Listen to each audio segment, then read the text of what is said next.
Hello guys, Charles here and welcome back to my channel. In this video we're going to be looking at chord scales, what they are, how to build them and some alternative approaches for more competent players. A chord scale is simply taking a fixed chord structure and moving it diatonically through a chosen scale. All of the examples in this video will be based on the major scale, but we can certainly look at other tonalities in future lessons. If you need to work on your major scale, then check out the major scale mastery video, which you can see up here before you dive into this lesson. So if I was to play the C major scale on a single string, in this case the A string, that would look like this.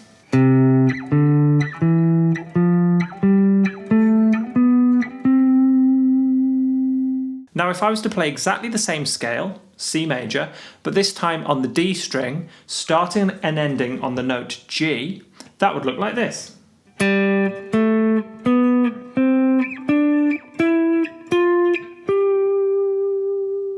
Now if I was to play those two scales simultaneously, that would give me a very simple power chord scale constructed by fifths.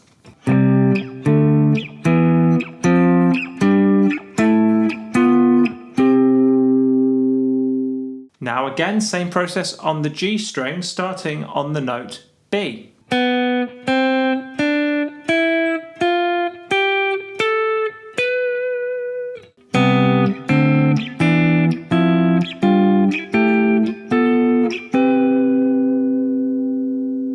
That gives us a seventh chord with no third. And finally, by using the B string and starting and ending on the note E, that gives us our full seventh chord.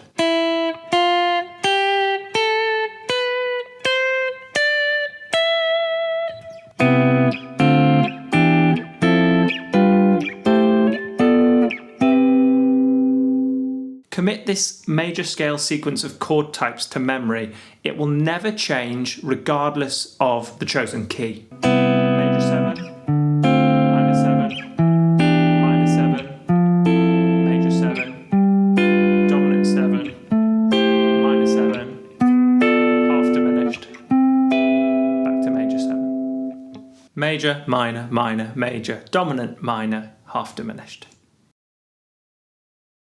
So by thinking of chord scales as several simultaneous scales running parallel to each other, as we've just played it, I think we can better see some of the benefits of playing chord scales. First and foremost, chord scales are a great tool to help us better understand our scales once we've already learned them as single lines. Very often we can feel we've mastered a scale simply because we can play it all over the neck. By adding different variables, such as chord scales, or in other words, playing multiple notes at a time, we can really highlight the weaknesses in our playing of a certain tonality. Secondly, chord scales can be used to add interest to our rhythm playing as well as our lead lines. As a rhythm player, we can use chord scales to interject passing chords into our progressions. Getting these movements under our fingers builds our confidence in moving from point A to point B on the neck via interesting diatonic chord types. As a soloist, you may want to add some chord movements into your solos, as Wes would do.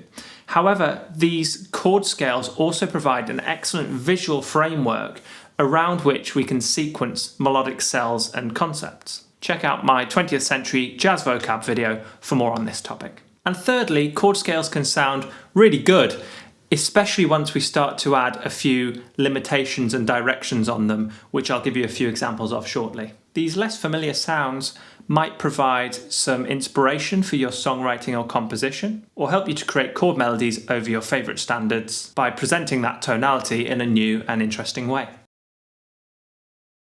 So once you're confident with the basic chord scale, here's a few ideas you may wish to try to avoid simply moving one chord shape up and down the neck. This first example in D major is a voice-led descending chord scale. Voice leading means we're trying to move as smoothly as possible from one chord to the next. However, because we've also decided that we're going to be descending, some of those smooth chord movements may be slightly compromised, but we make the smoothest choice possible. Now, these rules are completely arbitrary and they're certainly not fixed, so just try to work your way through the scale with some limitations set and see what happens. Now, you may find the ideas covered in the chord rotation video helpful if you're struggling to find voicings within a certain limitation you've set for yourself.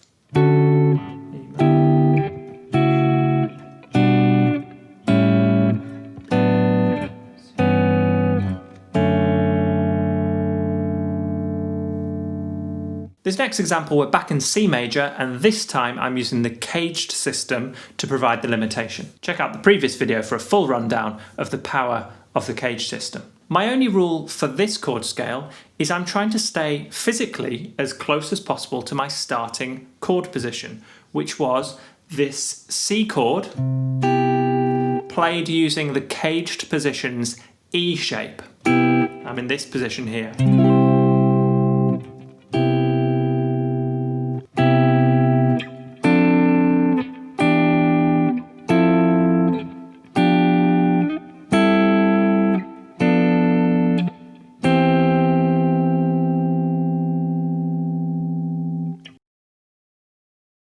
I hope that there were some ideas there which may have inspired you to work on chord scales this week. As I said earlier, these ideas can be applied to any tonality, so let me know down below if you'd like to hear more thoughts on different sound worlds using chord scales. Whilst you're down there, share with us any of your own chord scale insights and limitations. Please do give this video a like, subscribe, ding the notification bell, and share with any of your friends who need to work on their chord movements. And as always, I hope you're all doing very well, getting plenty of practice in, and I very much look forward to seeing you in the next one.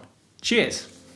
Roll up, let me embed a story you'll never forget. A drip, drip, but drowning in debt now. You can't buy your way out, and I heard you find it difficult to cope. Well, here